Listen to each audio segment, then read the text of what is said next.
Que dire des aphorismes de Raymond? Sinon, qu'il frappe vraiment au sommet. 1. Il n'y a que la vérité qui trompe. La vérité est le seul mensonge durable, le seul dont l'homme ne se soit jamais dépris du souci d'écarter les ombres.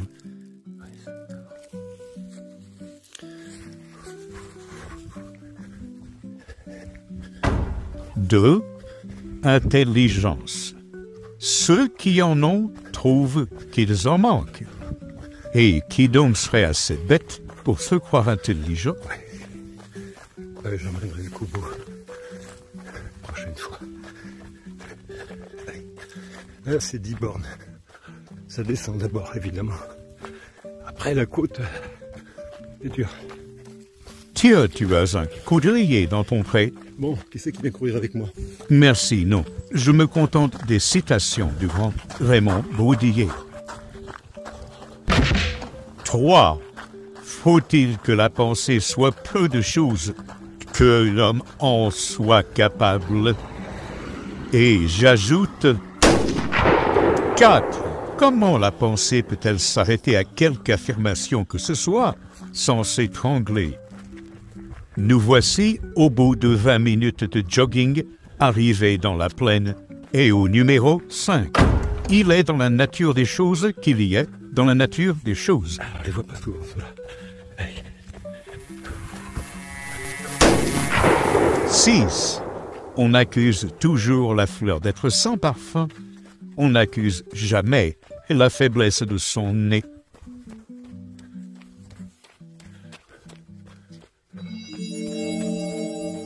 7.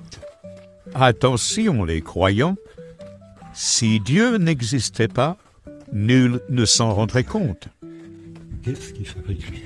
Mais c'est une machine pour les vendanges, voyons. Ça vendange. Mais oui, c'est l'époque. Dis-moi, n'as-tu pas une chose à raconter sur ce petit pont? Une fois ici, il y avait la voiture, une voiture de Belge, qui était 2 roues sur la route et 2 roues au-dessus du vide. Bon, même si ça fait que 2 mètres de haut. Route inondable, fais attention. Hein. Allez, c'était un peu la panique. Ah, j'ai appelé la gendarmerie. Et je crois qu'on va tout le monde tous à récupérer.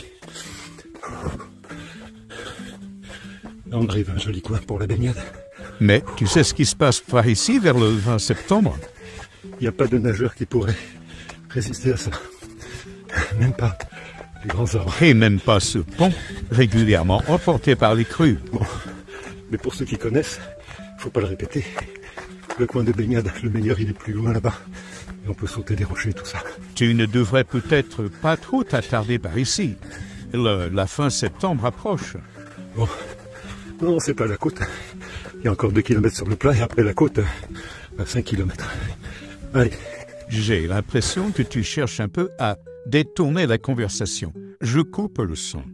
Pour revenir au numéro 7, peut-être crains-tu de te mettre les croyants à dos? Mais pas du tout. Si Dieu n'existait pas, nul ne s'en rendrait compte. Mais non.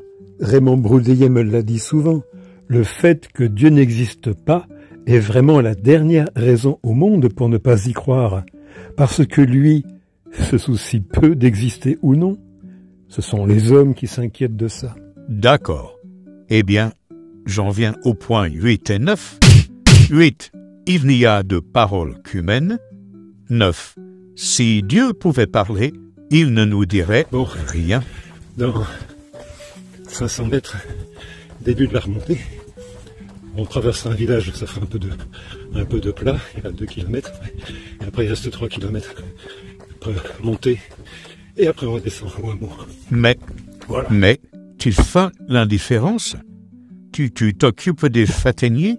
Tu ne vois donc pas que les 2 aphorismes s'impatientent d'être commentés? La leçon est tellement évidente. Imagine, un prêcheur t'approche, il commence à sermonner, Dieu dit non. Non, tu le bloques tout de suite. Tu lui mets un gros niet. Il n'y a de parole qu'humaine. Nous autres humains, d'accord, Bouche, langue, lèvres, salive, larynx, pharynx. On produit nos borborigmes verbaux, phonèmes, syllabes, mots. On met du sens à tout ça. On va pas déranger un dieu pour singer nos contorsions, nos grimaces verbales. Si Dieu pouvait parler, il ne nous dirait rien. Allez, on accélère un petit peu, mais pas de fractionner. Hein. Bon, d'accord. 30 secondes. Tiens, quelque chose qui va sûrement t'intéresser. Toi que l'on s'est tellement préoccupé par l'art de la déclamation, de la diction. Tu postes souvent de longues, de laborieuses vidéos pour essayer de faire comprendre aux acteurs et au public l'essence de cet art. Mais Raymond, Bon, allez, jusqu'au virage. Définis et résume ton effort en une toute simple phrase.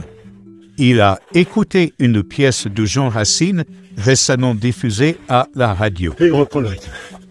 Après ça va monter, ça rigole plus. Il n'a pas supporté longtemps. Il m'a dit avoir coupé l'émission.